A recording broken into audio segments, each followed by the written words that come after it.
Black Beauty, by Anna Sewell. Chapter 38. Dolly and a Real Gentleman. The winter came in early, with a great deal of cold and wet. There was snow, or sleet, or rain, almost every day for weeks, changing only for keen driving winds, or sharp frosts. The horses all felt it very much. When it is a dry cold, a couple of good thick rugs will keep the warmth in us, but when it is soaking rain, they soon get wet through and are no good. Some of the drivers had a waterproof cover to throw over, which was a fine thing, but some of the men were so poor that they could not protect either themselves or their horses, and many of them suffered very much that winter.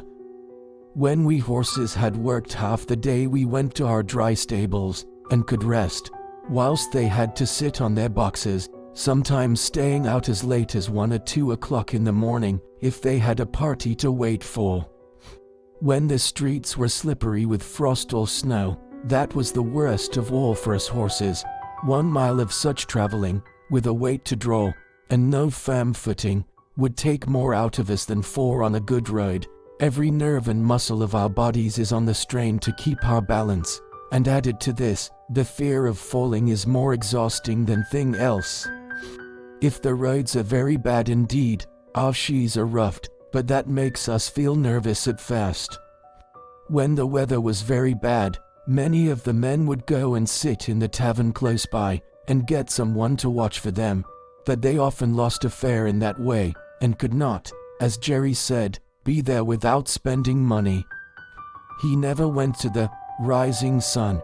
There was a coffee shop near, where he now and then went, or he bought of an old man, who came to our rank with tins of hot coffee and pies.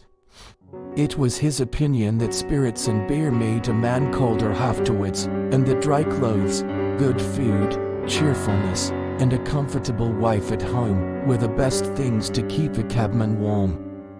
Polly always supplied him with something to eat when he could not get home, and sometimes he would see little Dolly peeping from the corner of the street, to make sure if father was on the stand.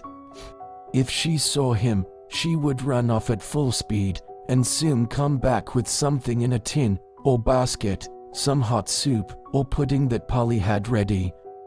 It was wonderful how such a little thing could get safely across the street, often thronged with horses and carriages, but she was a brave little maid, and felt it quite an honor to bring father's first course, as he used to call it. She was a general favorite on the stand, and there was not a man who would not have seen her safely across the street, if Jerry had not been able to do it. One cold windy day, Dolly had brought Jerry a basin of something hot, and was standing by him whilst he ate it. He had scarcely begun, when a gentleman, walking towards us very fast, held up his umbrella.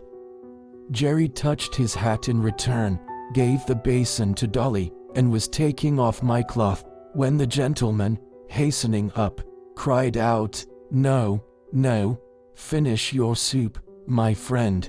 I have not much time to spare, but I can wait till you have done, and set your little girl safe on the pavement."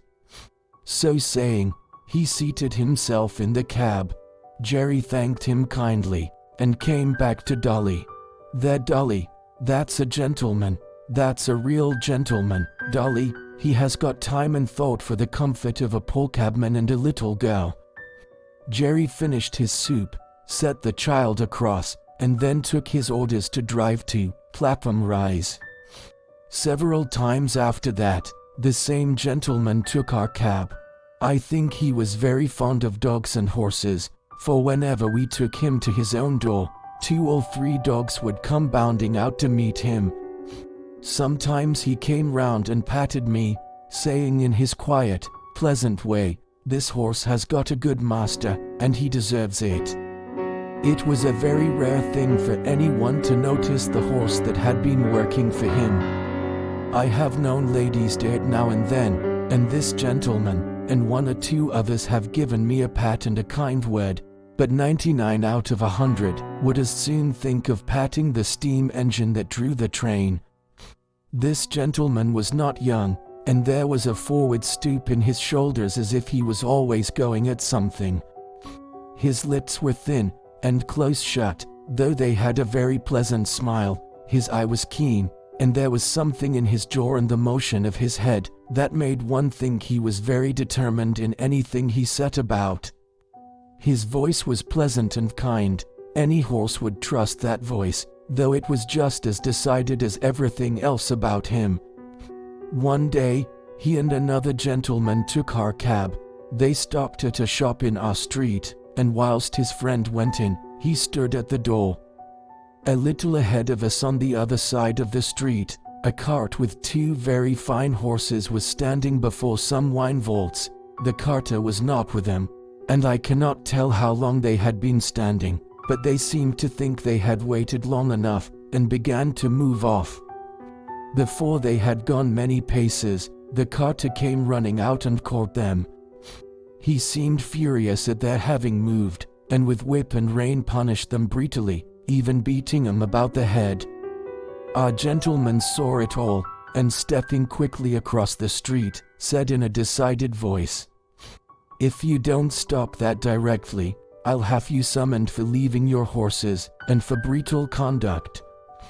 The man, who had clearly been drinking, hauled forth some abusive language, but he left off knocking the horses about, and taking the reins, got into his cart.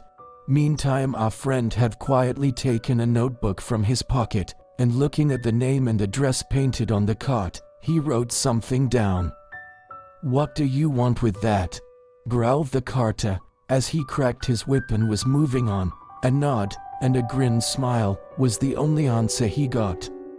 On returning to the cab, our friend was joined by his companion, who said laughingly, "I should have thought, Wright, you had enough business of your own to look after, without troubling yourself about other people's horses and servants." Our friend stood still for a moment, and throwing his head a little back, "Do you know why this world is as bad as it is?" "No," said the other. "Then I'll tell you. It is because people think only about their own business, and won't trouble themselves to stand up for the oppressed, nor bring the wrongdoer to light. I never see a wicked thing like this without doing what I can, and many a master has thanked me for letting him know how his horses have been used." "I wish there were more gentlemen like you, sir," said Jerry, "for they are wanted badly enough in this city."